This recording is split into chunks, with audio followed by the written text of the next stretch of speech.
Hi friends, welcome to the Yogakane podcast. Lauren here. I hope each of you are well and I have been thinking about you so much.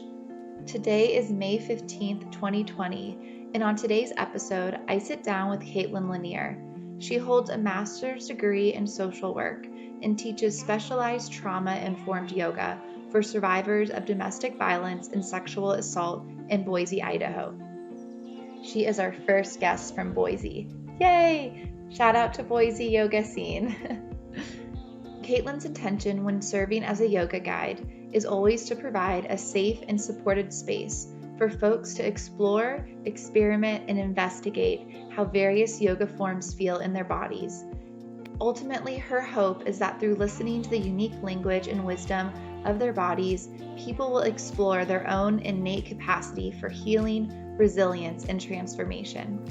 Caitlin has also pioneered numerous trauma-informed yoga programs, including a pilot program at the Women's and Children's Alliance, Boise State University's Health Center, the College of Idaho Wellness Center, and many other clinics and counseling centers in the Boise area. In the episode today, Caitlin explains the difference between yoga and trauma-sensitive yoga.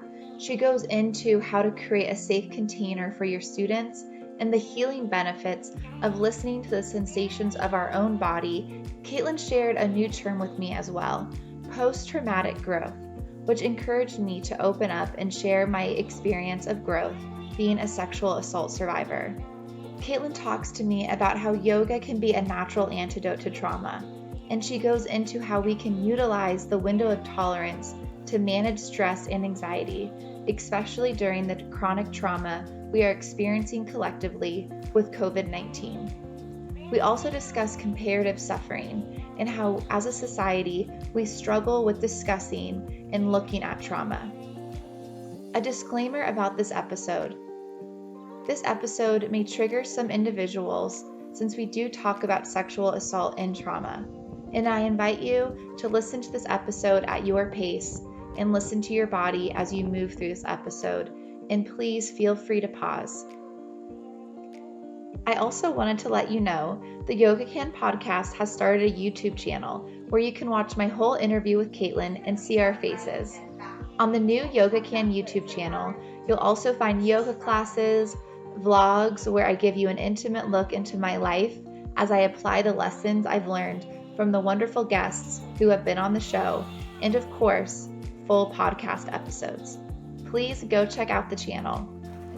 If you haven't already, please take a moment to subscribe to the podcast on any platform you are listening on and leave a review. That love really uplifts the show and allows me to bring you quality content and guests. The music for this week's episode was provided by Soul Rising. Thank you so much for the tunes. Please enjoy the episode. Well, welcome to the show, Caitlin. It is so great to have you on. How are you doing today? I'm doing well, Lauren. Thanks so much for having me on, and I'm just so excited to talk with you some more. Yeah, same. I'm glad that we're connecting and able to talk about trauma-sensitive yoga, especially right now with everything going on with COVID and us quarantining and all the different things that I know this whole quarantine has been triggering for me, and I just think that this conversation is really timely for us. So thanks for being on the show. Yeah, thanks for inviting me to be on it. Yeah, so I think what would be really helpful place to start, and I'm sure that you get asked this a lot, but what exactly is trauma-sensitive yoga? Yeah, that's such a good question. I think a lot of people just are kind of curious about like what makes it different from maybe yoga that you might experience in like a yoga studio. Mm-hmm. So how I think of trauma-sensitive yoga is that it really tries to understand and acknowledge the multiple ways that trauma affects our bodies, first and foremost, from our nervous system functioning to our brains. And then through the practice of yoga, seeking to do no further harm than what has already occurred within the experience of trauma. So there's a lot of attempts to really create a safe container for survivors of trauma, just to first begin to notice the experiences that are held within their bodies, and also experience relationship with other people. The facilitator or the yoga teacher is really trying throughout the whole practice to offer a lot of choice and empowerment in the practice, along like as many steps of the way as possible. Consistency and predictability are really key too, in terms of creating an environment that's safe for participants. Rhythm is a really important piece too, both in terms of starting to feel more the rhythm of your own body, but also like the rhythm of being in community with other people, whether that's, you know, a piece of like we're all breathing together, we're all moving together. I think it can also really open up to more connection with kind of the larger rhythms of life, whether that's through kind of like the ebb and flow of the seasons, or just our own like natures as well, of like the rhythm of our own heartbeat or our breath as well. Yeah, does that kind of help answer your question? Yeah, it does. It's really interesting how you talked about the atmosphere or the container that you as a trauma sensitive yoga teacher creates so that your students can feel more at ease, or at least begin to feel more comfortable in their own personal body container, so that they can start to explore their body and mind and spirit. So I like, because that's something that you kind of forget about, or that's something that I think some people who practice yoga might not realize, is that the studio or the space itself where the practice is being held is essential for making sure that that space is welcoming, so people feel safe to explore their body, especially if they've been impacted by some kind of traumatic event. Yes. Yeah, I think that's so true. I think it can like the safety piece of things is so kind of broad, where you might like, I think a lot of teachers might like start out the class and state something like, this is a safe space. But I think for a trauma survivor hearing that, it doesn't really mean much of anything. Like a safe space isn't just suddenly safe because I have said it is safe. Do you know what I mean? Like, just like stating something like that doesn't inherently create a sense of safety for survivors. And so I think that's where it's super important for the teacher to come in and not like, what is the phrase like within like writing classes? Like, don't tell me how it is, like show me how it is. Like, don't tell me that a space is safe, like show me how a space is safe. And I think there's like very specific things that like a space can include that enhances safety, and things that a teacher can do that will also really enhance the safety for the participants as well. So what are a few, things that yoga teachers can be more mindful of to cultivate a quote unquote safe space, by instead of telling it but showing it? Yeah, that's such a good question. I think if I were to like try and distill it down to like one like really basic thing, it would be just around the offering of choices.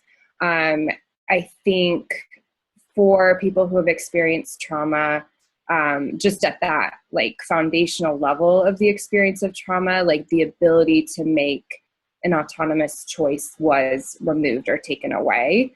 And so I think a lot of what we're trying to do within the trauma sensitivity space is to try and like reintroduce like that aspect of choice, of letting people know that like you have choices over everything that you do in this yoga space. Like you have choice in terms of where you put your mat in the room, of what you do while you're on the mat. You can you can really just sit in one shape on your mat through the entire yoga class, and that is totally fine and supportive. Like you can choose the level of what you want to engage in and participate in within the class, and there's going to be no judgments coming from me as the teacher.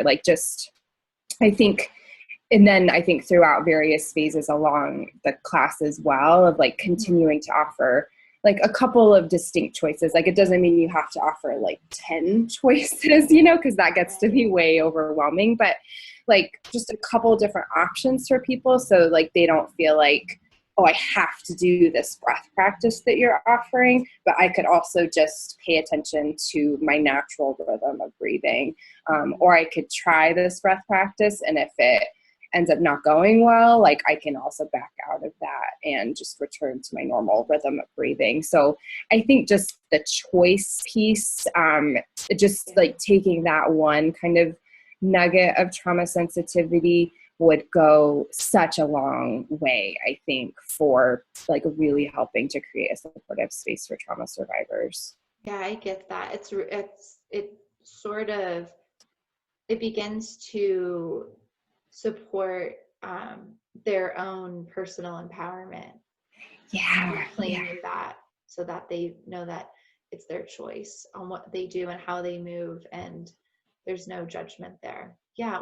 Exactly. Where did your interest in working with survivors come from? Oh man, it truly, it came just, it's sort of like the kind of wounded healer concept, of, I have my own experiences of trauma. And I think so many of us kind of go into this work, or at least like, I think I've really done a really deep dive into trauma just out of my own desire to understand how it has affected me as well. So, I experienced trauma way back in 2004. And gosh, that was a long time ago. It was 16 years ago.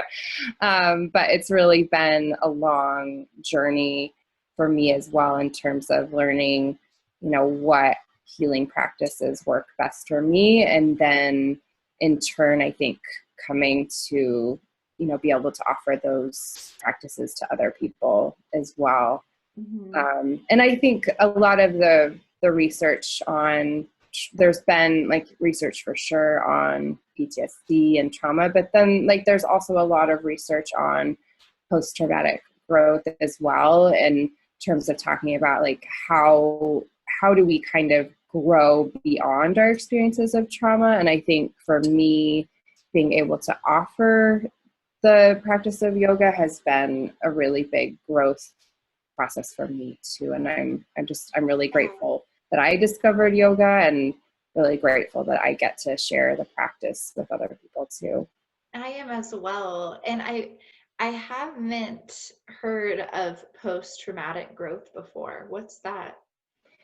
So yeah, basically it's so cool. I think it's like a really hopeful area of, further study, but basically it talks about how there are so many different examples of people who have experienced really horrific things, and certainly experienced significant suffering. And then later on, they like had this just sort of superhero-esque leap of growth into like really creating meaningful change in communities, or developing support groups for people who've experienced similar trauma to them. I think one example is like Mothers Against Drunk Driving, who, like one of the women who founded that, like her mother, or she was a mother, but her daughter had been killed by a drunk driver.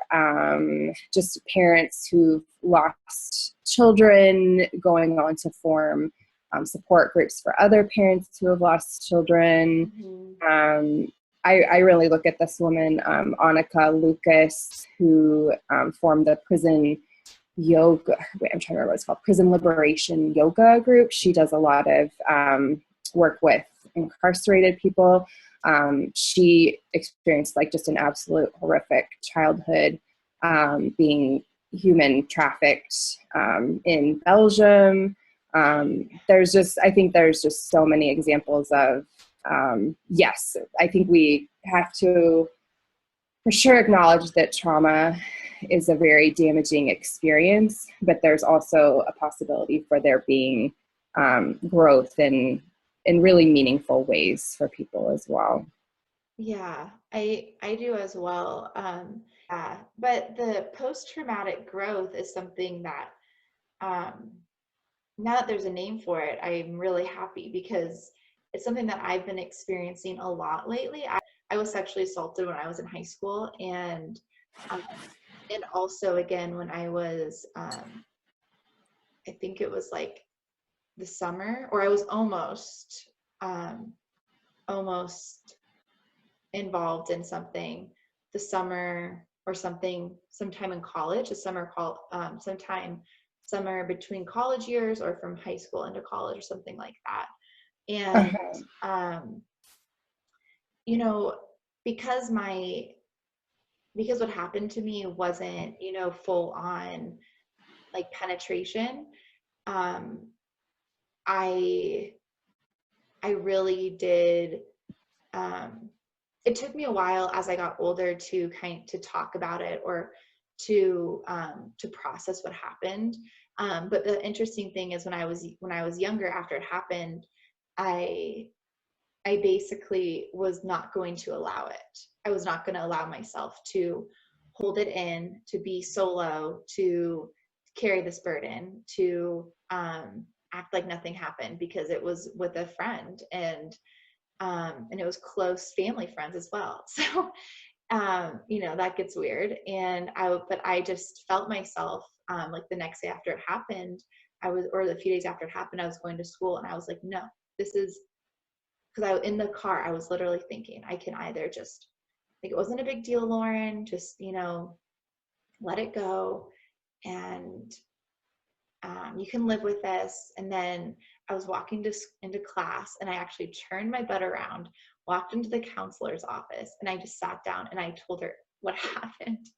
And I'm so glad I did that because it was a stage in my life where I felt like I found my voice again. And it was like a new voice. It was like a mature voice. It was strong but it was a voice and a truth that I lost a lot of friends. And that's where I think and that's for me where it was the issue, is because a lot of people didn't want to believe me. I was isolated. And I just felt like, I'm saying what happened and I'm losing friends, and it was hard. And that is where I personally, as an adult, have had to learn how to process is speaking my truth and feeling content with my truth, even if others don't necessarily believe me. So it wasn't so much like the act, because the act in itself was something that I was thankfully able to like be aware of what was going on, and then I pushed the guy off and run out. And but it was the aftermath that had more of a traumatic experience for me, because there was people doubted me, I was isolated, I just felt all these different social things. Does that make sense? Yeah, so it was like as I get older, working with my own therapist, that's where I've been. That's the landscape I'm exploring more as an adult, on how to find peace with that and and be content and empowered with my own voice and space and truth. So Right. yeah, but I've been feeling a growth I've been feeling a growth though through that, kind of like a new milestone that I'm crossing of um, of sort of letting that almost rest. It's like I've worked through a lot, and like, okay, I I trust my voice. And if others don't, you know, believe me, that's okay. That's on them. You know, it's like giving them their, like that's theirs. It's not mine to hold. If that makes Right. sense. That's so powerful just in terms of like you, like your growth process of like initially like kind of the thoughts that you were having in your head of going like, okay, Laura, and like just overlook this, like move on, like let it go and stuff. But then like you having this like gut impulse of like, oh, hell no. Yeah. Like walking out of class and It being was. like, no, like this is not what we're going to do. And then, Right. yeah, like using your powerful voice then as well, despite, I mean, you probably at that point maybe didn't know there would be the like social, like kind of consequences of that. No, I had no idea. Like there were people were like saying how I was like asking for it because, you know, it was prom night. We were all drinking. There were photos of me like in my bathing suit from that night. And I like, you know, it was just ridiculous. Mm-hmm. And that wasn't the stuff that I was expecting. Yeah. I think the hardest thing too, like one of my favorite trauma people talks about how like trauma is so much about like disconnection from ourselves, from other people, and from like the world around us. And it sounds like too in your case, like there was that piece was like such a part of it as far as like disconnection from other people, like people like not so much you disconnecting from them, but them disconnecting from you, which it's like in moments of like high stress or trauma, like what we need the most at that point is like other people as like a reparative experience. But when we lose that, like that, I think can be really, really damaging for people of like not having their be someone like listening and believing you and having empathy, like to sort of like counter the experience that you had that was so like lacking in empathy and understanding first in the trauma. Yeah, and it's almost unfair because it distracts from what really happened. Mm-hmm. You know, it's like a distraction almost. And it's not a, I don't really know where the distraction, who's at blame for it. I don't really, I think it's more just like a societal thing. But yeah, it almost is like a new way, a new focus. Like, oh, it kind of an avoidance of actually dealing with like what really happened because you're distracted with like that disconnection from, you know, people. Yeah, Yeah. that's so true. Yeah. It reminds me too of like the idea of like cognitive dissonance too in some ways where like I think your example where you were talking about how people were like blaming you or were like in disbelief that this guy could do such a thing, like that is such a common thing. And I think it just comes from like I think people, especially in terms of like I think sexual assault, like people have the hardest time wrapping their heads around like sexual assault happening. Like it, I think it is just, it's so horrible for people to like really soak it in that they put forth all of these different kind of defense mechanisms of like blaming the victim and saying like, oh, it was, you were asking for it, it's because of what you're wearing, is because you were doing unsafe things, you didn't use the buddy system, you didn't wash your drink, you didn't use the pH strips to test your drink before you know, all these different things of like, You're a girl. you're a girl, you should like be using all of these mechanisms to keep yourself safe, because there's this idea of like, if you do list 1 through 10 safety tips, then you'll be able to prevent sexual assault, when that's not really the accurate way of going about it. But I think people have this kind of false sense of safety of like, well, like I would never do XYZ, so therefore I'm safe. Like I'll never be sexually assaulted, rather than realizing that like this is such a huge problem in our world today, and no amount of pH strips in our drinks at a bar are gonna like keep us safe. I know. And it's, again, it's just avoiding really looking at at issues that are real. It's just another way of distracting. I mean, that's another distraction right there. Looking at all these things that you didn't do instead of just looking at what really happened. And what I've really learned from it is to reduce distraction when situations happen. It doesn't have to be something as intense as, a sexual assault or something that's so trauma focused, but just looking at something and seeing it for what it really is. Because I think for me, when I practice that, it doesn't, I don't want to minimize what happened or minimize anyone that's ever been a victim, but it gives you space almost to sit in it and to really focus and explore all those emotions, and to be with, your body and be with the situation, and almost move through that process of grief in a safe space, and not one that's distracted by all of this outside pressure or distractions. Yeah, that's so true. I think it can be so easy to like distract away from the truth in some ways, or the fact of what we're feeling and that type of thing. Yeah. All right. Well, so that I was not expecting to actually bring that up at all. But I'm glad I did, because it's really, I think it's important. It's a part of our, part of my story. It's a part of a lot of people's story. And when you just said post-traumatic growth, I'm like, oh, I'm totally feeling that.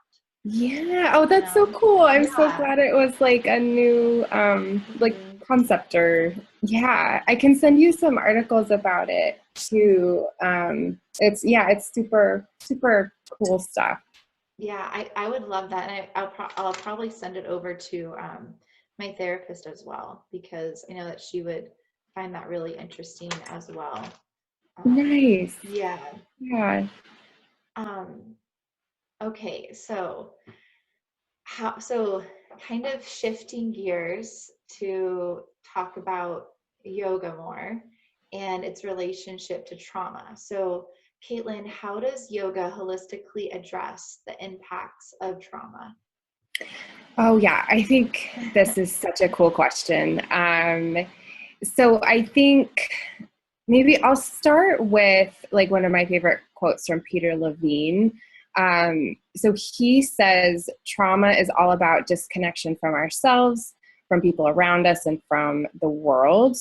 There's another quote I really like as well, that talks about how we become traumatized when our ability to respond to a perceived threat is in some way overwhelmed. So I think if you think of trauma as being just kind of at its root, like all about disconnection. And then on the flip side, we have yoga, which, looking at the Sanskrit definition, meaning to yoke, to join, to unite, to come together, or to connect.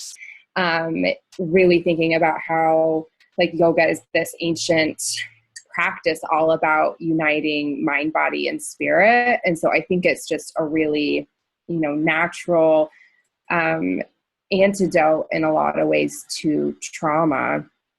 And I think just the piece about like disconnection from ourselves, from people around us, and from the world too. I think, and from what I've seen a lot too, I think the community practice of yoga also is just such a magical piece of the practice too, of like, for having people all come together.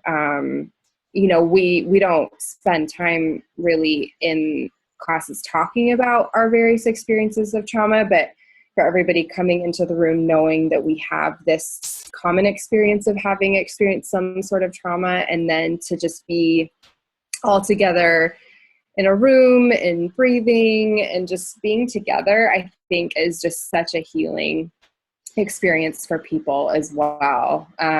there's a lot of what I've been taught talks about how, you know, trauma occurs in relationships. Like most of the time it occurs in the context of relationships. And so kind of by that same token, healing of trauma also has to occur in the context of relationships too. Like we can't really heal in isolation very well. So I think yoga is just such a beautiful fit for that need. So when we're in a yoga class, we're not talking, we're in community. And when you're when you're in a therapy session, you're talking, you're using your voice. So can you talk about what our body is experiencing? Because I feel like it's really powerful, because I did yoga therapy and it was a one-on-one session. But what I found really powerful about that was that my body was communicating to my mind instead of the other way around, where sometimes I feel like the mind, the ego, it takes over, it overrides, and that's, that we all know what happens there. So talk about that space. Like you're in community doing yoga. We're not talking, but our bodies are talking. Like what's going on there internally with our bodies as we move together in community? Yeah, that is such a cool question. So as you were just talking, like kind of two different lines of thinking popped up for me. So like on one hand, so actually like I've been over quarantine, I've been reading this book. I don't know if you're aware of like The Body Keeps the Score by Bessel van der Kolk. Like it is so good. Yay. Yeah.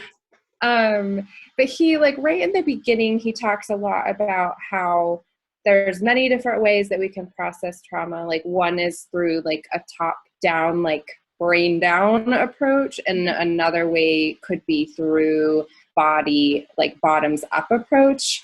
So the top down approach is like kind of what you're talking about with talk therapy. Like you can meet with a therapist and do more like verbal talk processing about your experiences. And I think that type of therapy like totally has a place in terms of like some people are more like cognitive, and that's like how they work through things. Like they think really deeply about things and they analyze things. And so for them, like it makes total sense for them to be using words as their modality for processing things. But then the bottom up approach, which was more of like what you were talking about what's happening in the yoga class. Like some bottom up approaches could be like through like more like movement based things of like dance or drumming or just breathing or yoga, and all of these other type of things of really starting with the body first and like working in that space first and seeing like what kind of bubbles up to our brains.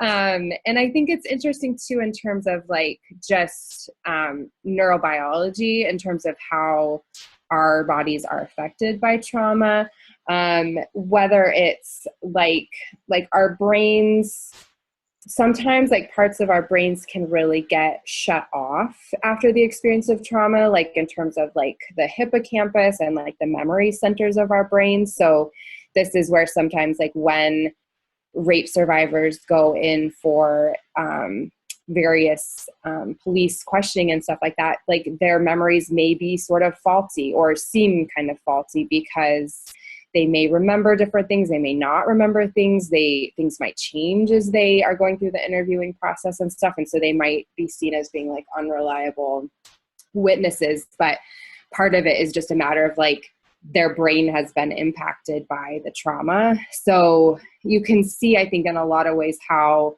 like sometimes through the verbal processing piece, like that may not be like the most useful for people, and maybe starting more with like massage or with something more body based might then lead to like better effects in talk therapy, or maybe vice versa, like start with talk therapy and then move into yoga. But I think like you were talking about like I'm trying to remember what you said exactly, but you were like, sometimes things just like come up in the yoga practice or something, like Is things, that during our pre-show chats? or it was like just right now, like a second ago, like I'm trying to remember, you said something about like what it's like being in a yoga class and having like Oh, new insights yeah. come up or something. Or yeah, like well, what's going on with our body when we're in community and moving? Mm-hmm. Does that So I trigger think, anything? yeah, Okay. totally. So I think like our bodies don't communicate to us necessarily with words, but rather like more so with sensations of like we get a sensation of like hunger based on that like kind of like grumbling kind of sensation in our belly that then leads us to be able to, with our brains, label like, oh, I'm hungry. But it was first this like sensation that was rising up in our bodies that then led us to this message of knowing like, oh, I need to like take care of myself and eat at this point.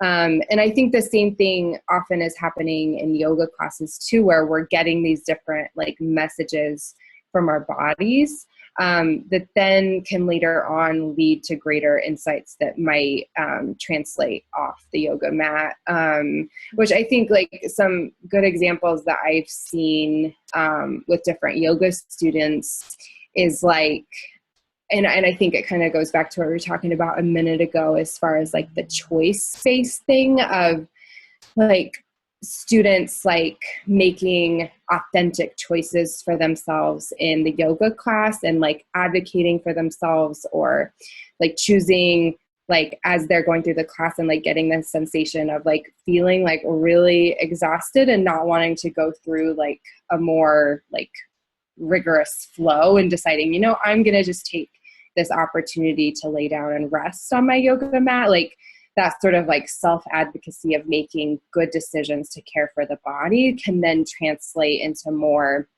self-advocacy off the mat too, and like making changes, or it could be even an advocacy in relationships or setting boundaries. Like I think it's so interesting, just like kind of the insights that can pop up in the yoga space, and like how that can also like translate out in the rest of the world too. Not that the yoga isn't like a real world case as well, but like I think it can kind of lead to kind of metaphors used outside too.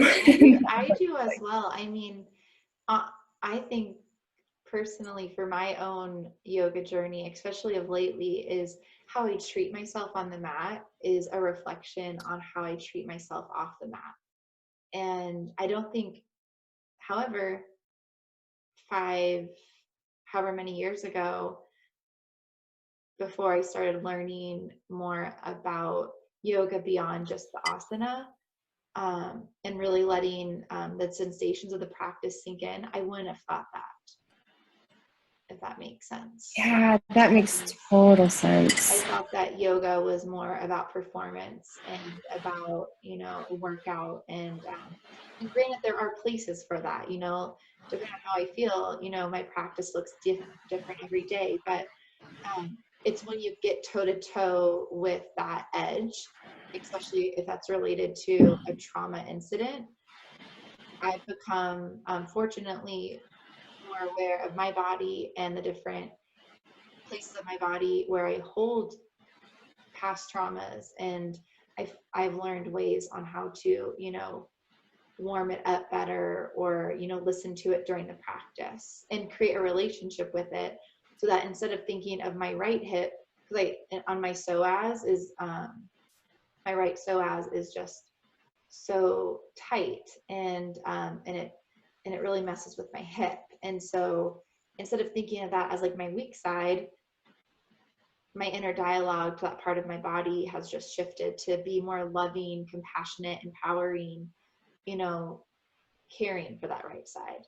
So I do think that there's so much crossover in our relationship with yoga and in our life off the mat, Yeah, like that's so baptiste true. yoga, it's all about empowering you to live your best life off the mat. So, That's so true. um, Yeah, it makes so much sense. Like, I keep going back yeah. to Bessel's book, but like, I just am remembering parts where he's talking about like interoception, which is like the awareness of what's going on inside of our bodies, and just how important it is for us. And we have to know like what's going on inside of our bodies. We have to know like where we are in order to really take care of ourselves and to kind of orient ourselves and know like where we're going in the world. Like it has to start from like that like level of internal awareness in order to be able to move from that point. We have to know that we're hungry to know that we need to eat some food, or we have to know that we're thirsty to counter the dehydration. Like we can't like really adequately care for ourselves if we don't know that kind of wilderness of sensation of what's going on inside of us. Oh, that was beautiful. You just said the wilderness of sensation. That's how you describe that. So, Caitlin, Thanks. what happens when we don't listen and we push beyond that sensation, more particularly in a yoga class? Yeah, that reminds me a little bit, like we were talking about that, I think, during our when we chatted before and stuff. Like I think I'm thinking like pigeon pose. You hear a lot of people say, it's such a release, I cry. Well, yeah, what's happening there? Is that pushing beyond? Is that healthy? Is that just not even, we don't even know? I'm just curious. Maybe that's two different questions. I think I can totally touch on like what you're getting at. So I think on one hand, our tendency is to seek stronger sensation, because it seems like that is like a sort of feedback mechanism, like telling us that we're doing something. Like that's a really strong like indication of like the effect of our practice in some ways. So like you said, like going into pigeon pose, like that leads to some pretty intense sensation, right? I think you had asked like what can happen. Like I think worst case scenario, like we can injure ourselves. Like going for like the most intense sensation possible could be like, yeah, we could get hurt for sure.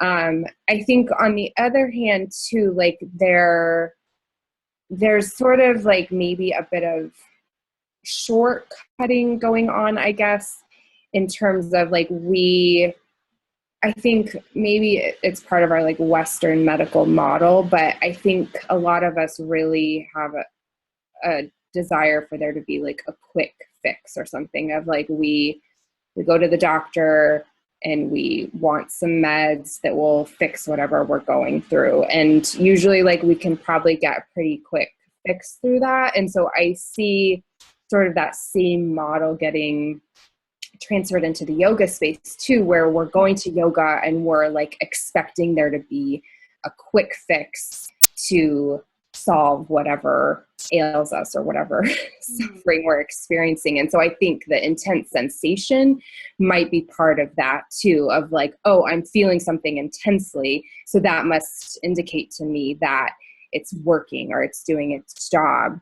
But I would like maybe hope that there could be a little bit more reflection on that too, of like along the way, like checking in and seeing like, yeah, but like, how is it really feeling for you as you're experiencing that intensity? Like, cause you could also like be in that shape and you could be totally like out of your body because it's so intense, Right.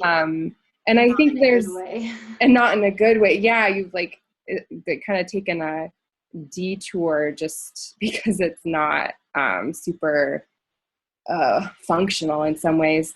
And I think there's kind of some simplification going on in the yoga world too, of like kind of wanting there to be these sort of like, oh, do X pose to do this, or do a heart opener for, I mean, I see some of it in terms of like, do a heart opener for depression, like opening your heart is, you know, good for increasing energy, or like on the flip side, like do a forward fold for anxiety.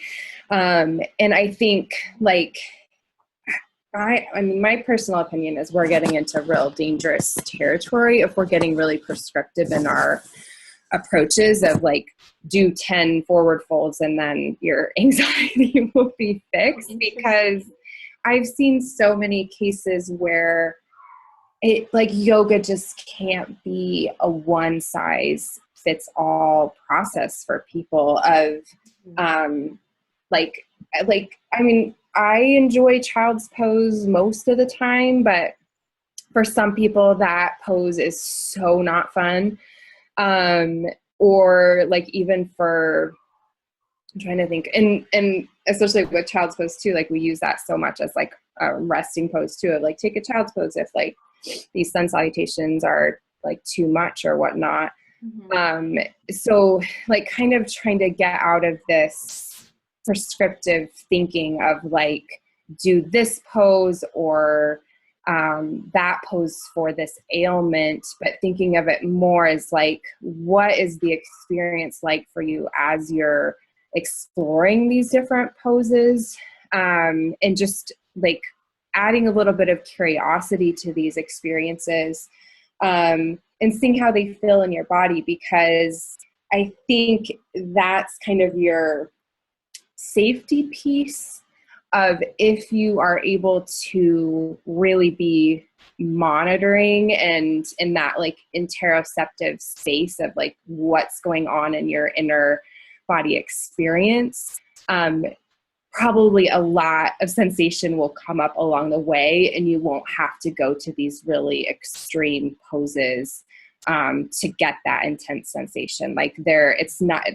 going to be a lack of sensation in a, I'm trying to think of like a less intense pose. Oh, like doing like pigeon as like on your like reclined kind of figure four type of thing.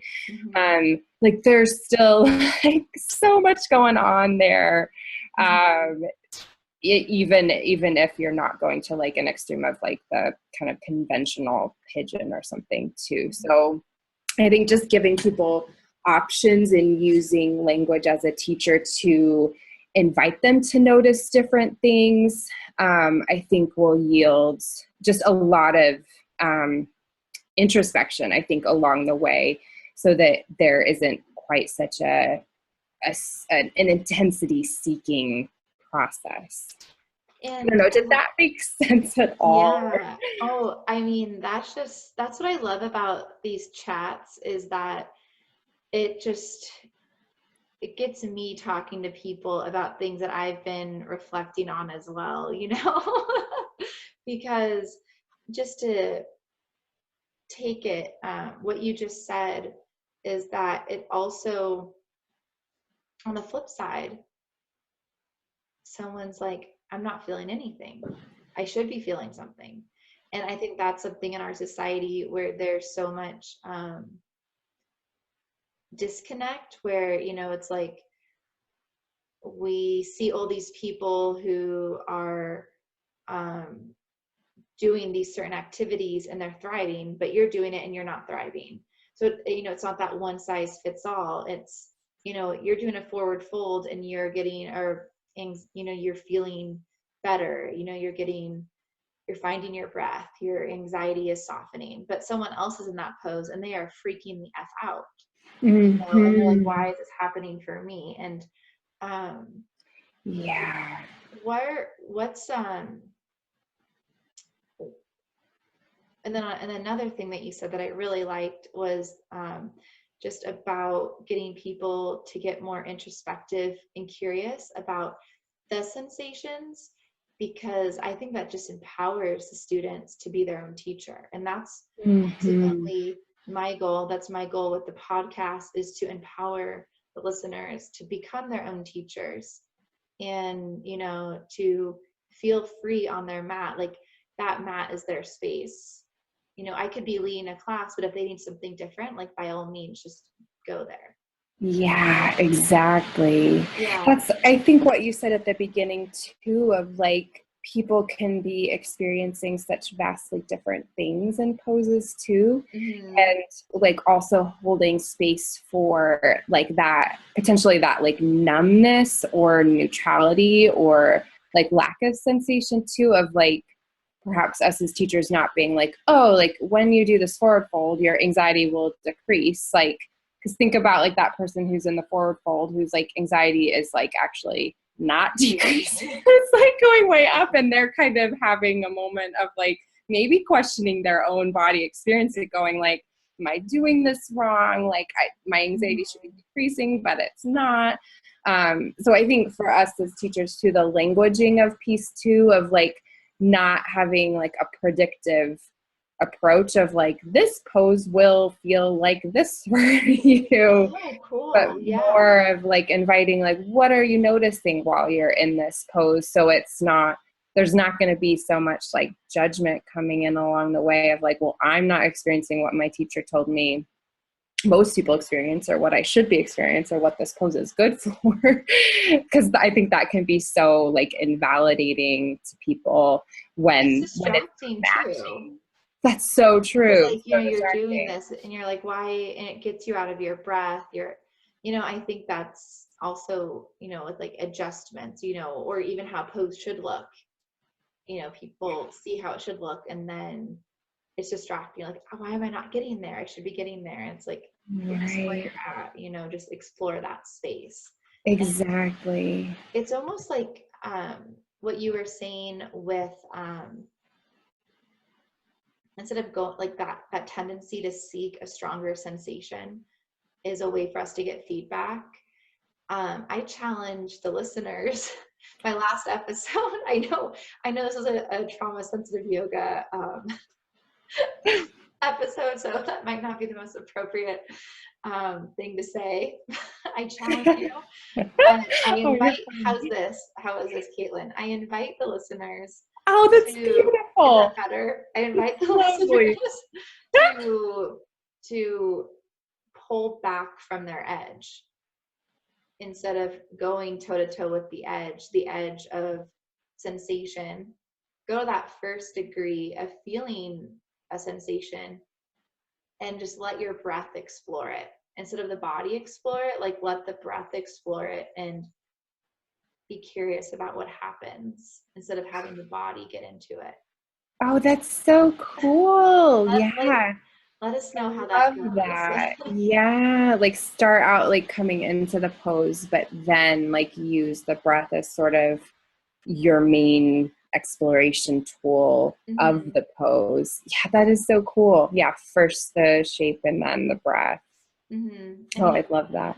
And so that we can start to explore that edge, and don't just see our edge as that furthest, hardest, intense sensation. The edge is so vast and big, and maybe you'll start to explore different sensations in that space that aren't as Mhm. intense, but almost more intimate and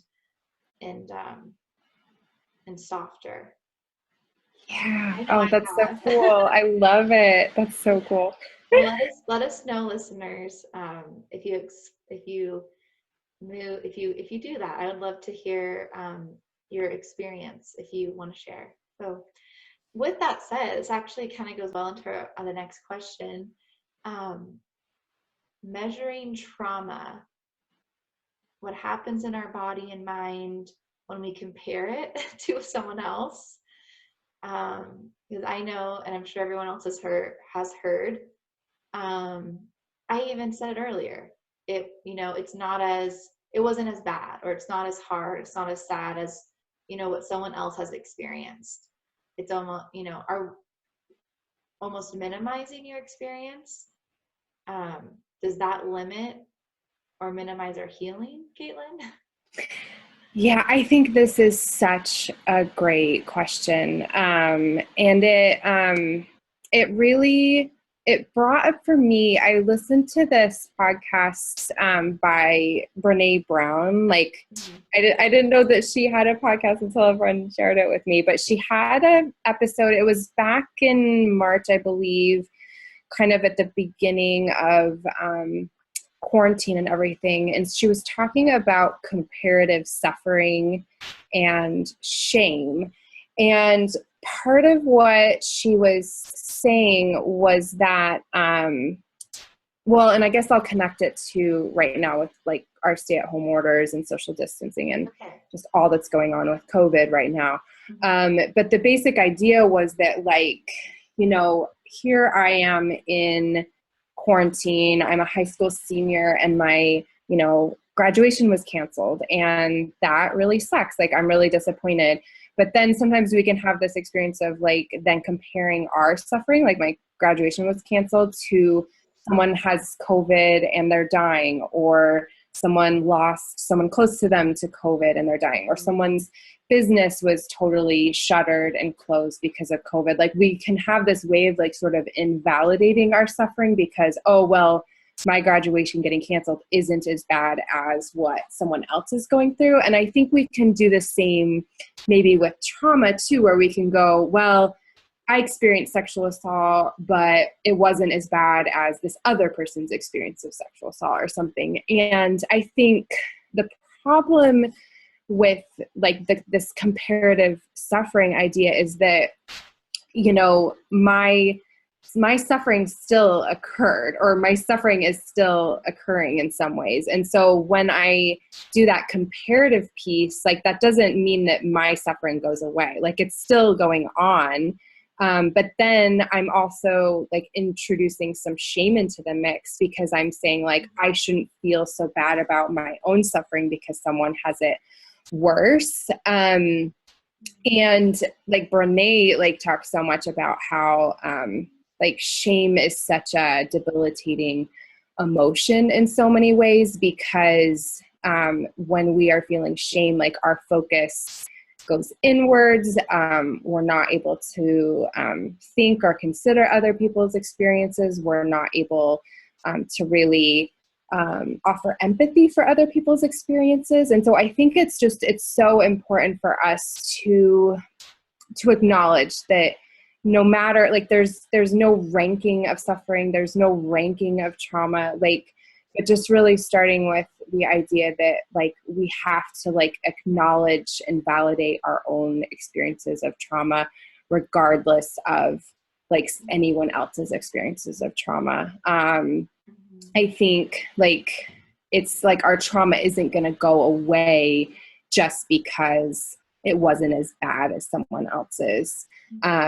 So like really like we have to like attend to our own experiences of trauma, offer empathy for ourselves for our own experiences of trauma.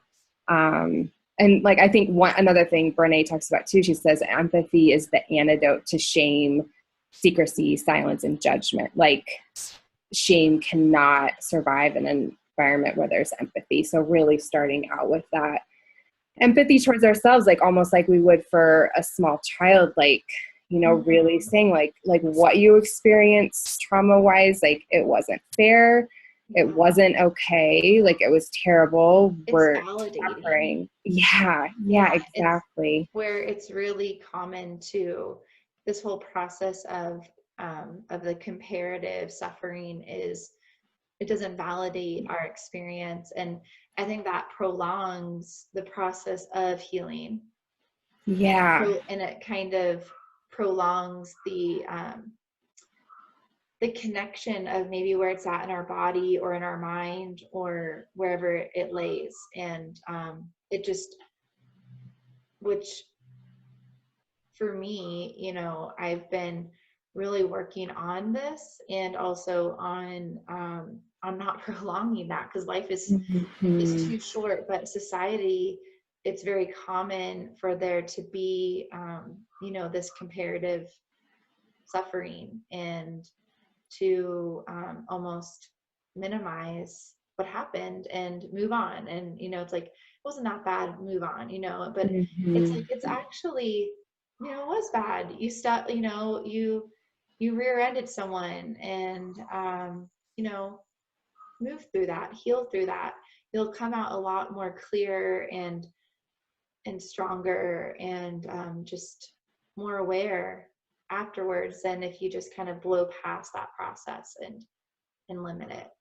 Yeah, that's so true. I totally agree. I think it really does limit our healing if we're comparing it to other people's, or diminishing it ourselves, or saying like, well, at least it wasn't that bad, or it wasn't that bad, Right. because it was bad, and it's still affecting us now in various ways. So is that a way on how we neglect trauma? Yeah, I think in a lot of ways too, like I think we as a society really have severe discomfort with acknowledging the suffering and trauma experienced by other people. I think it kind of connects a bit back to what we were talking about too, with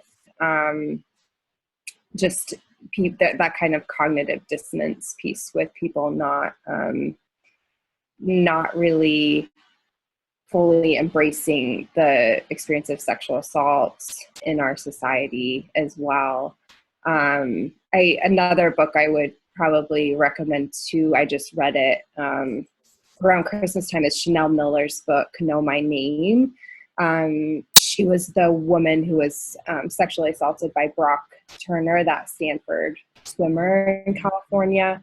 And just, I think the way that she talks so much about her experience of sexual assault, it's so profound. And really her, the reason she titled her book was just due to her feeling really erased by the media, where, in news stories, Brock got to be his full person, this swimmer who was outstanding and had all these amazing swim times, and she was reduced to be like the unconscious rape victim, and that was like the extent of who she was. And so her naming her book Know My Name is like really about like, know me, Chanel Miller, and know me as this full human being. Like, I am not that unconscious woman by the dumpster. Like, I am this supremely talented artist and writer, and she's reclaiming it completely. Because being a victim or of an assault or any kind of traumatic incident, you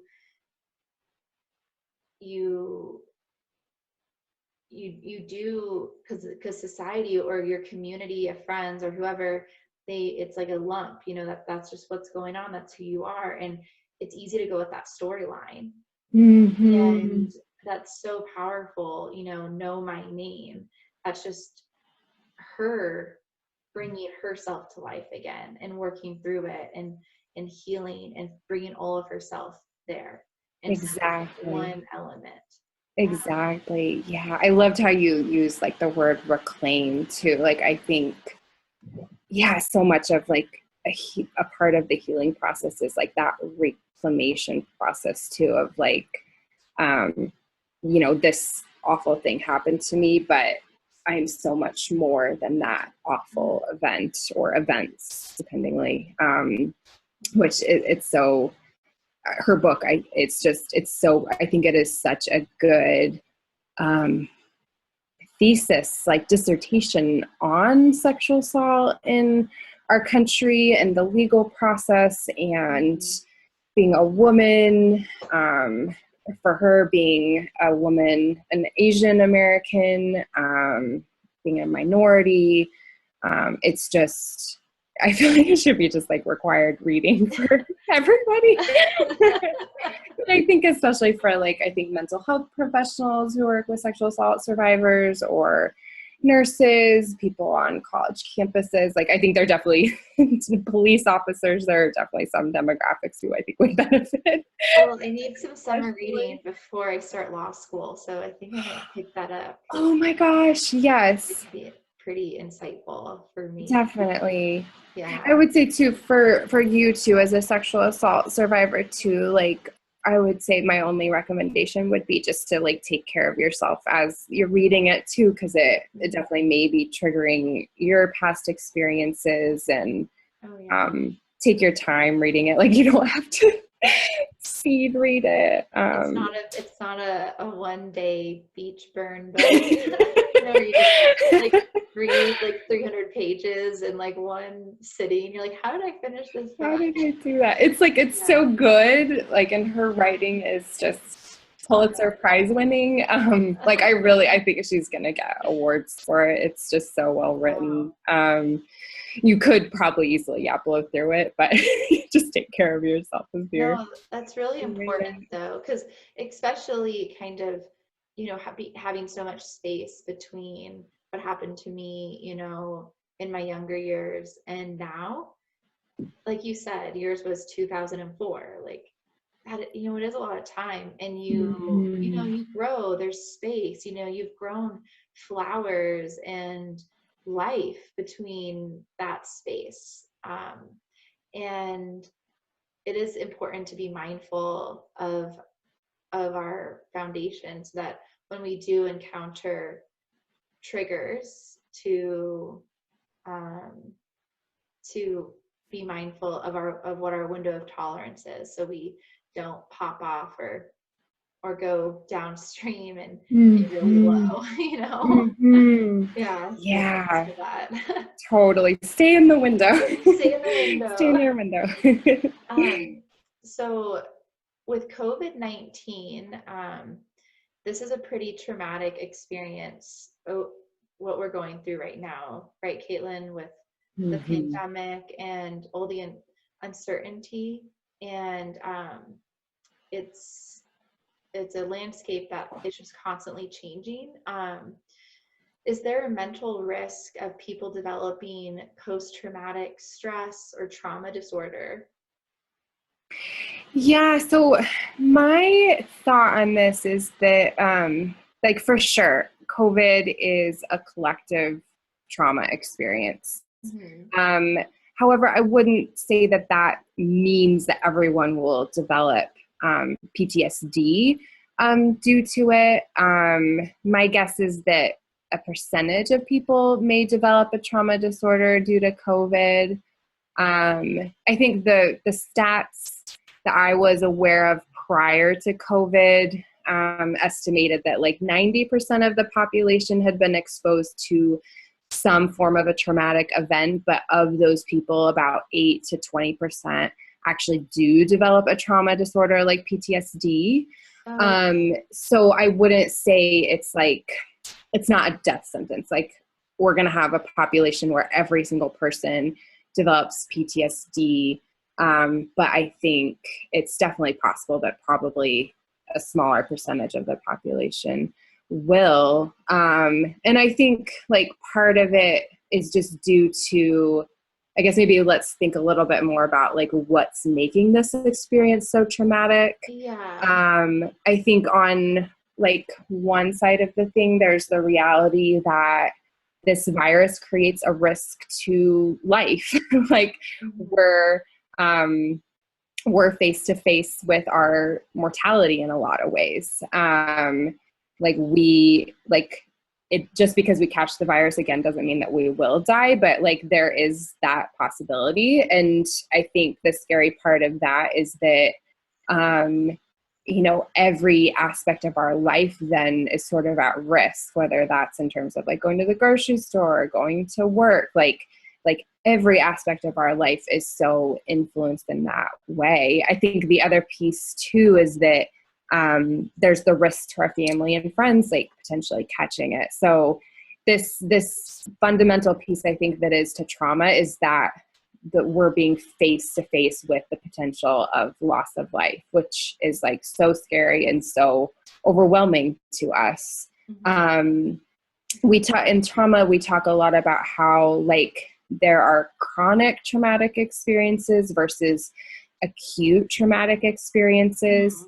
You would think of an acute traumatic experience as being something like a single car wreck or a single sexual assault, whereas like a chronic traumatic experience is something more like poverty or neglect or racism, or I think this, like COVID, I think is such a chronic experience of trauma.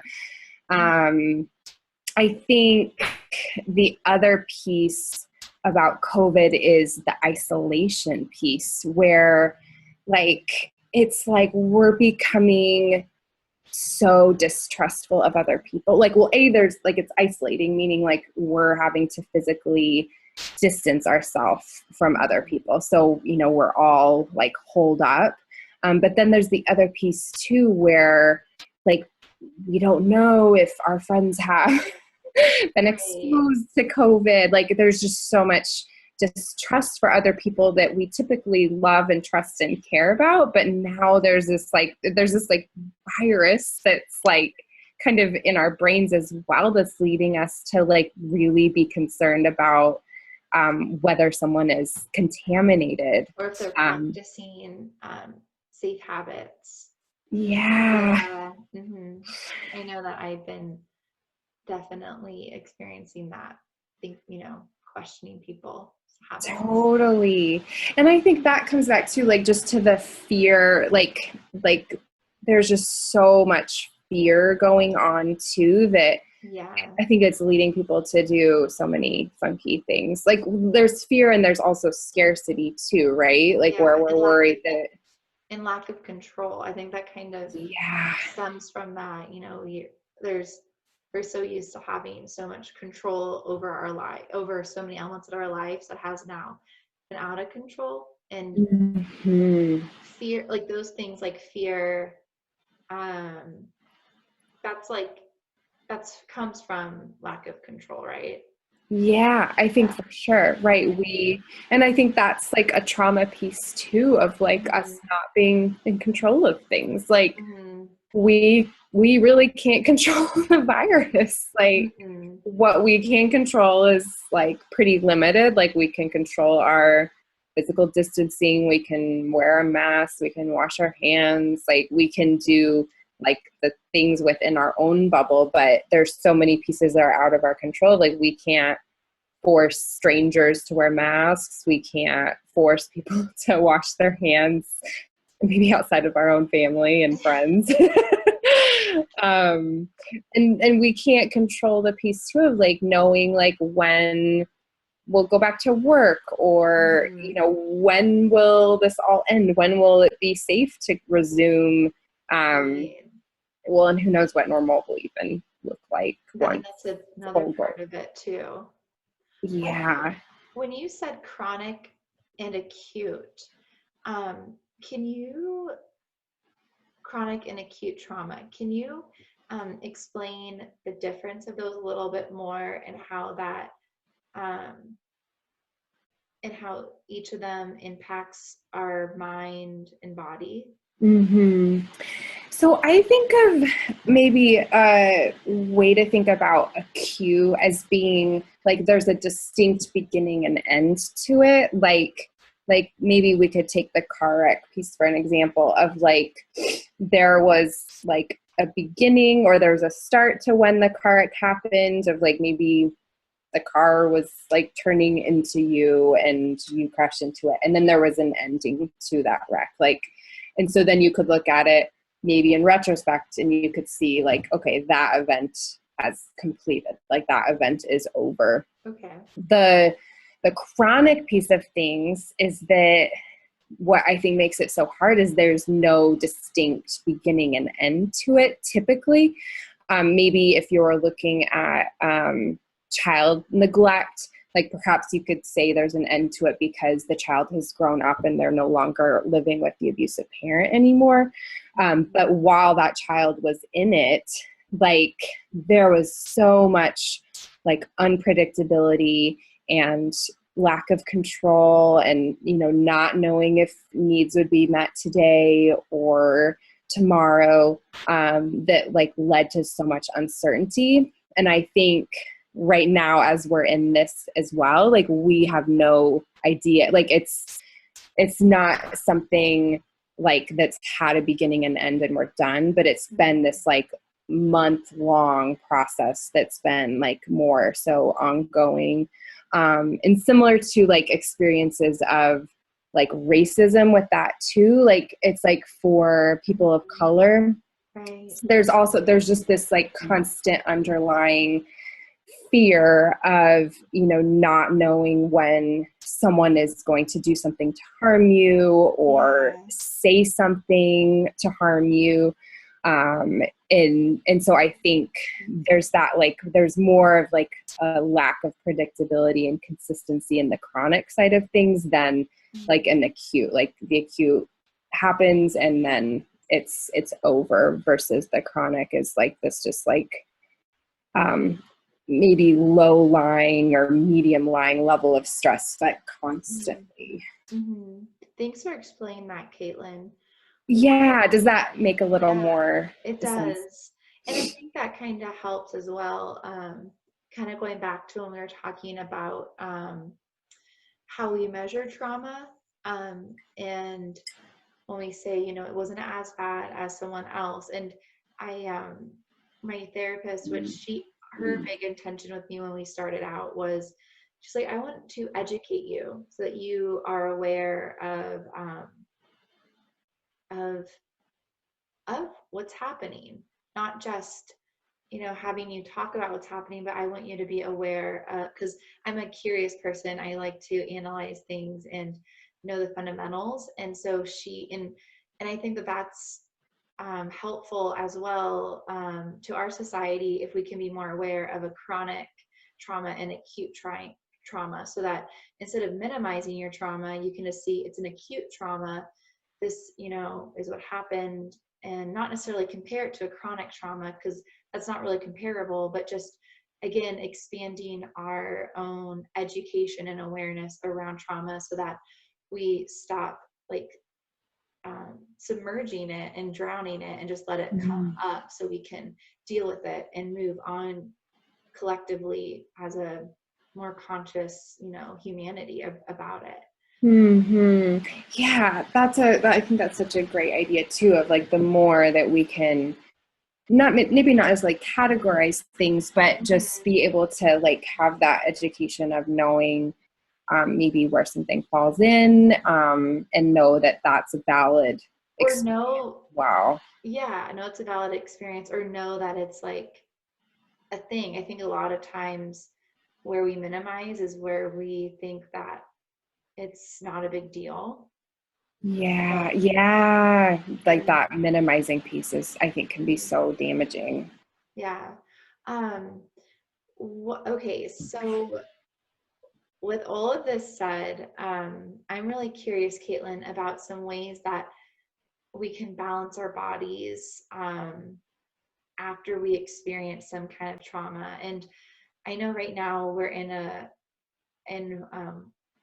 chronic trauma with COVID-19. So I guess we'll kind of go with that. Like, what are some ways that we can find some balance here in this uncertain landscape that we find ourselves in? Yeah, I think that's such a good question. And I'll link back to what you were just talking about a minute ago, as far as like the concept of the window of tolerance. Cool. And maybe I'll just, you would. Okay, perfect segue. So maybe I'll just explain a little bit more about what the window of tolerance is, because I think for people, it might be helpful to know where they're at, whether they're in their window of tolerance or whether they're hypo or hyper aroused, because that could then lead to ways to find more balance in our bodies. So I think just like in light of COVID, like we specifically, or amongst our friends, like maybe seeing very different nervous system responses to COVID, where on one hand we might be having a lot of like hyperarousal. So that might look like having difficulties sleeping, challenges with digestion, like being maybe kind of jumpy.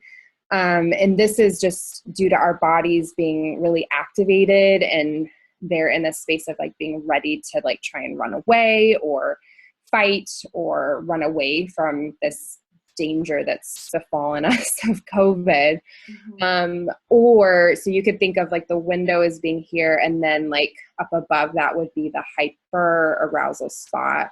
And then like down below it would be what we would call the hypo arousal response, which is also what you could think of as like a freeze response. And this could be looking like sleeping more than usual. It could be feeling sad, feeling low in energy, could be like kind of looking like physically slowed down. It's sort of like a hibernation type mode where our bodies have assessed that the danger is here and we aren't able to fight or run away from this. So we've kind of gone into this hibernation spot of just shutting down in order to try and survive it. So I just want to like try and normalize this in terms of like our nervous system is very effective and very wise, and any of these responses are very normal and to be expected given this situation. So an idea would be like to notice like if you're finding yourself in some of those spaces, and what are some ways that you can kind of release that shock and try and come more to a place of regulation. So some options, like as far as like coming out of your like hibernation mode, would be to like try and like literally shake, to dance, to just try and move, like to kind of like wake up the body and get moving. On the other hand, like doing things that are more like soothing to the nervous system, like if you're in a hyper arousal spot, might be really focusing on your breath with a longer exhale, a lot of attention really on your outer surroundings and trying to have like a really quiet sensory experience. So like turning off music. Restorative yoga might be a good option. Maybe still like engaging in movement, but a little bit more like slow and mindful movement. Really attending to like your own physical comfort. I think too, like it's super important just to really like stick to your basic needs in the midst of all of this too, like really trying to get good nutrition, stay hydrated, get enough sleep, get enough movement, get outside, connect with others, engaging in any spiritual practices that are important to you, and just like really stick with the basics. And then like have that awareness of being able to notice and name where your nervous system is functioning, and then engage in practices that will help you come back into your like window of tolerance where you're calm, present, collected. Some other ideas too that this is, I really love David Treleaven's work. He wrote this book called Trauma Sensitive Mindfulness, and he talks a lot about this idea of finding stabilizing anchors for our attention. So this could really help us create more stability in the nervous system. So it really could be like an anchor could be just this sensation in our bodies of the breath as it's coming in and out through the nostrils, or the rise and fall of our belly as we're breathing, like physical sensations of where our hands might be resting on our body, like the contact of our body to like whatever supports we're using, like back to our chair, feet to the ground. We could really use like external focuses too, whether it's like wrapped in a blanket, feeling like the texture of the blanket, focusing on a candle, focusing on the contact of our feet to the ground as we're walking. So just like finding those, like, I love how he calls them like anchors for our attention too. Like we could really use anything in our environment, like a tree outside our window, you know, like to really try and stabilize our nervous system. Right. I like that as well.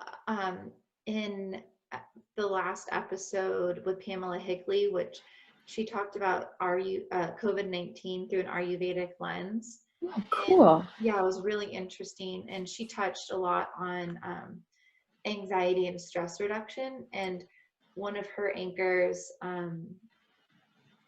that she encourages her, because she's an Ayurvedic counselor. So one of her anchors that she coaches people or encourages people to use is oil, any kind of oil, and then put some lavender, and then add essential oil, like a lavender or some kind of pine, something that's like earthy, and put it on all over your feet, because our feet are, you know, a literal anchor to the earth. So that's just another tool that we can use to find that anchoring as well. Oh, that's such a beautiful idea. He really had it linked towards evening before you go to bed if you're a restless sleeper, or if you're, you know, having a hard time sleeping. So I've been doing it, and it's been a game changer for me, actually. Oh, that's awesome. Oh, that's such a beautiful idea. I love it. Yeah. Well, Caitlin, this has been I've had such a beautiful time with you, and oh, I'm getting likewise. to know you through this whole process. And just thank you so much for imparting your wisdom on us about trauma-sensitive yoga, and, you know, expanding our awareness of trauma and the nervous system relationships as response to what's happening. So this has been so insightful. And I know that you have a virtual training for trauma-sensitive yoga and mindfulness. Can you tell us just a little bit about it, like where we can, like when it is, and we'll link to it in the show notes. But yeah, definitely. So I got invited by two other therapists to be part of, they're calling it a trauma skilled conference or trauma skilled training. I should know that, but I don't. So I'm covering, originally it was going to be a face-to-face training. Actually, it was going to be this coming weekend, but due to COVID, we're moving it all online, which actually I think will be really cool because it will be more accessible to people like outside of, we're all like Boise-based people, but it could be accessible to anybody, anywhere. So my focus is going to be on trauma-sensitive yoga and mindfulness, and it will be on Wednesday, May 27th.